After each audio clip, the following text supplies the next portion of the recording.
Hello, welcome back to another FPL video. Hope everyone is having a fine old day. And as you can tell by the title, this is another video where I imply, yes, I imply, whether you should buy a saber buy or hold on to that just all right guy. Yes, a buy, sell, hold video ahead of Game Week 23. That bit always crazes me.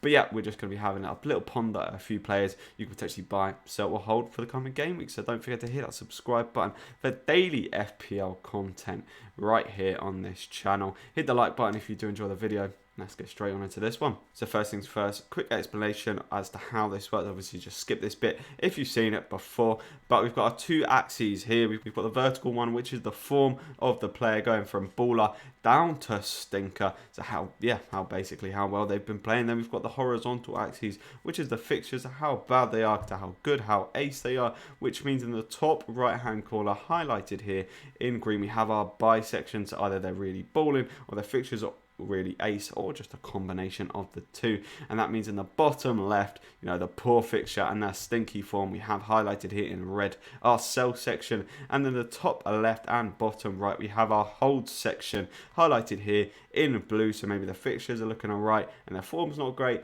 or maybe they're playing quite well but the fixtures aren't too great. So getting straight on into this one, the first player we're going to consider here is Aaron Wan-Bissaka. After the absolute thumping of Southampton, a lot of people were going to be considering this guy, and yeah, rightfully so, because he absolutely smashed it, got a goal, got an assist, and I think the only place where we can really put him is definitely up in the baller side. His fixtures are looking quite good as well. I wouldn't quite put him all the way in this kind of top right hand corner because the fixtures are okay, but they kind of turn a little bit for the worst. But he's still going to go in the upper echelons of buy, and I think Aaron Wan-Bissaka is a very simple one for me just to lob in the buy section because he looks good. And from previous seasons, we know he's an FPL bonus magnet. Then we've got John Stones as well, a player who has seen a little bit of rotation of late, but part of a very solid Manchester City defence. They've kept 6 clean sheets in the last 6. It's an unbelievable run. Now, what I would say is Manchester City's fixtures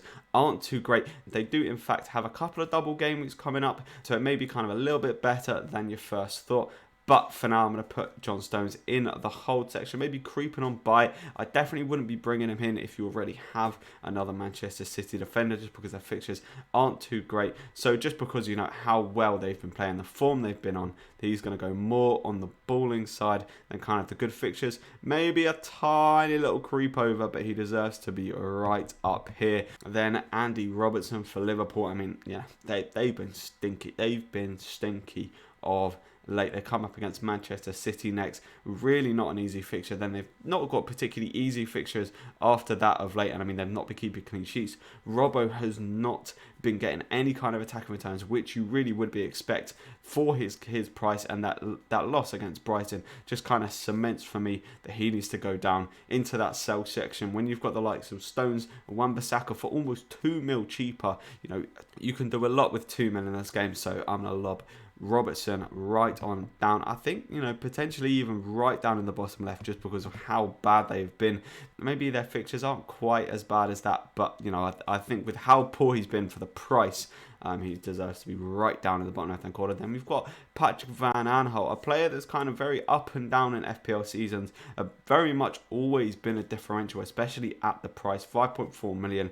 Now, I think it's definitely one to consider, considering Crystal Palace's fixtures. They have got Leeds coming up, they've got Brighton, they've got Burnley, they've got Fulham and West Brom all coming up in a very close proximity. If you have a look on the FPL app, it's just a sea of green for the next sort of 4 or 5 fixtures. So I think Van Aanholt looks like an unbelievable option, especially now he's seemingly got that first place spot back over Mitchell. His attacking returns are generally quite good and he's due a goal. So I'm going to kind of put him creeping into the buy in the kind of very good fixture section. Actually, you know what? Let's just lob him straight on over here. He's obviously not been playing particularly well because he lost his place for a bit. He came back in, got a 9-pointer, obviously conceded that goal against Newcastle. But with the fixtures that he does have, I think he could be a very good kind of differential option in the coming game weeks. I probably would go for Wan-Bissaka over him for now, but obviously, if you want the differential, if you want a player who can really send you flying up the leaderboards, Van Aanholt could be your guy. Then Jan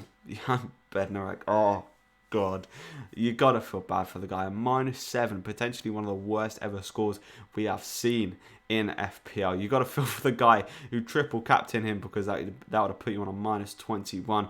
And I mean, you know, with how poor Southampton were, he's got to really go down onto the kind of stinky side of the cell. Unfortunately for him, you know, it's very unfortunate for him to get that red card as well, because, you know, it was arguably a dive, but because, you know, he doesn't play in the next game because he was sent off, and just Southampton's form of late has been really bad. I think they've won once in the past 10 games, so I think Jan Bednarak is definitely on the chopping block for me. Then taking a look on into the midfielders, and the first player to consider is Bukayo Saka, somehow mysteriously recovering very, very quickly from his injury and playing out. You know, had a goal disallowed, hit the post in the previous game against Wolves, definitely could have scored. So he's definitely a player I'm looking at to bring in. However, with the Arsenal's fixtures, they're not particularly too great at the minute, but Saka has been balling, so I'd definitely be putting him at least in the hold section. And actually, that is where I'm going to go and chuck Saka, because, you know, he's been playing definitely well enough to deserve a hold at least. But because of the fixtures that Arsenal do have, they still seem a little bit flimsy. Arsenal kind of they're ping-ponging and up and down a little bit. Obviously, just had a really poor result against Wolves. Hopefully for Saka owners that can turn around, but definitely for now, Saka is just a hold. Then we've got Jack Grealish. I mean, I've put him in so many of these videos, but he's just an unbelievable FPL option. I mean, he's blanked in 1 of the last 7 games he's played in. So yeah, Grealish, unbelievable option for me. I can't quite put him in the top right hand corner as I would love to, because their fixtures just aren't good enough to warrant it, but I would 100% be putting him off the screen upwards in terms of balling. But Grealish for me definitely goes in the buy section, one to get your hands on. You know, his ownership is going up and up every week, so Jack Grealish is definitely on the buy for me. Then we have Heung-min Son. Now, what to say about Son? For me, it is genuinely just a hold. The form of late hasn't been particularly good, especially now that Kane's out. He just doesn't look as good of an FPL option. However, Kane is due back reasonably soon. I don't think it's before the West Brom game, but I'm pretty sure it's after that, if not the week after. And as soon as Kane comes back in, you're going to be wanting Son in your team. And also, why take him out before the West Brom game? Some people are even thinking about potentially captaining him, so I think Son is definitely in a hold for me. I wouldn't be particularly putting him on the hold section of the balling side, so he's going to go in the hold section of the kind of okay fixture side. He hasn't been playing too well lately, just because of that West Brom fixture. I definitely think it is a hold. Then we've got Marcus Rashford, who went and finally got a couple of returns this week, obviously getting subbed off in the 59th minute. If you can't tell, I owned him this week, so that wasn't particularly great for me, but obviously getting the 9 points, that is always nice. Now he's got some really good fixtures coming up, and the upturn in form is very, very nice. So for me, Marcus Rashford is definitely creeping on into that buy section, and you know what, I'm going to go and lob him in round about, let's say here, because he's had an upturn in form, got some good fixtures coming up. Obviously, he hasn't had quite as good form as Jack Grealish, but hopefully, you know, if you bring him in, it's definitely one to look at. You know, if you want to make that Son replacement move, then Rashford could definitely be your guy. Now, the final player I'm going to talk about is Phil Foden from Manchester City. The main reason I'm talking about him is because I was quite surprised at how high his ownership still was, at about 10%. You know, if you're someone who still owns him, in my opinion, it's a definite just get rid. You know, there are so many other options around that kind of between 5 and 6 mil options. If I was to list them out, you've got the likes of Saka, Souček, Neto, Pereira, even the likes of St. Maximan. There are so many other options who are kind of going to play week in, week out and have the potential to get returns. So Phil Foden for me is definitely on the sell section. Actually, you know what, I'm not going to put his form completely down below, because when he does come in and play, you know, he does well, but the fact that he's such a rotational risk means the majority of the time he won't have fixtures, so he's got bad fixtures. So Foden definitely on the chopping block for me. Then we move on into the attackers, an area where I kind of think these 5 guys here, because the premium options are injured right now, Vardy and Kane are both out, you're kind of just basically picking between these 5 options, so I'm just going to discuss them. And first up, we've got Callum Wilson, absolutely balling over the past few weeks. He's got 23 points in the past 3 games. Obviously, mainly that brace against Everton helped him out a lot, but you know, he's been absolutely balling. But Newcastle's fixtures don't look particularly great. He's obviously still part of a Newcastle side that just generally don't look too great. You know, they went 1-0 up really early against Palace and then didn't really do anything for the rest of the game. You kind of would have expected Newcastle to do more. Fraser could have put away a second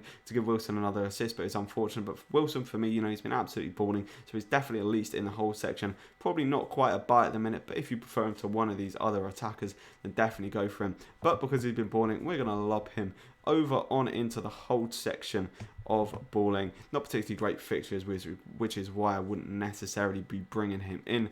Then we've got Patrick Bamford, another player who's been absolutely balling of late, picking up plenty of returns. He's got 5 points this week, and he got 15 points in the last 20 points in the last 2 game weeks. I mean, you can't really be asking for too much more than that. And Leeds always have a threat going forward. They've got okay fixtures, not particularly great, but he is very much still, I think, in the hold section. You don't really want to be getting rid of them, especially with his ownership being so high. He has the very high potential of punishing you. So I think if you own Patrick Bamford at the minute, it is very much a hold for me, and I'm going to put him up on the balling side. I think he's got a little bit worse fixtures than Wilson, as we can see there, but Patrick Bamford for me in the hold section. Then we've got Antonio for West Ham. Absolutely balling of late, keeps on getting returns, picked up 2 assists against Aston Villa, somewhat kind of unexpectedly. So I was maybe expecting him to do one thing, like maybe grab an assist or grabbing a goal, but to assist 2 Jesse Lingard goals, I don't think anyone particularly saw that coming.